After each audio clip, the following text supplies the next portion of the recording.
Hello friends, how are you all? Welcome back to Ashu Official. Easy way to learn English through Telugu. First one is despite your refusal. అంటే నువ్వు వద్దని చెప్పినా లేదా మీరు వద్దని చెప్పినా. Next one is despite my refusal.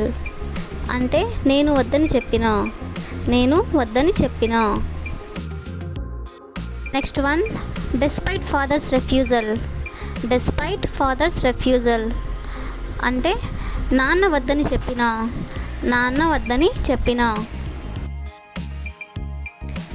Next sentence, నేను వద్దని చెప్పినా నువ్వు ఎందుకు అక్కడికి వెళ్తున్నావు.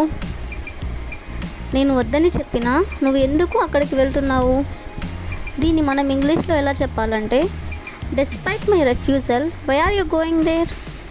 Despite my refusal, why are you going there? Next sentence is నేను వద్దని చెప్పినా నువ్వు ఎందుకు అతనితో మాట్లాడుతున్నావు.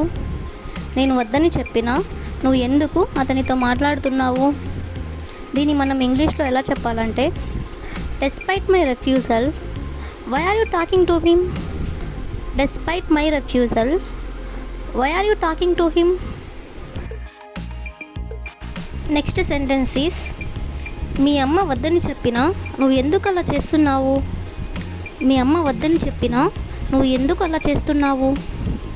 దీన్ని మనం ఇంగ్లీష్లో ఎలా చెప్పాలంటే despite your mother's refusal, why are you doing like that? Despite your mother's refusal, why are you doing like that? Next sentence is ఆమె వద్దని చెప్పినా నేను కార్ కొనాలనుకుంటున్నాను.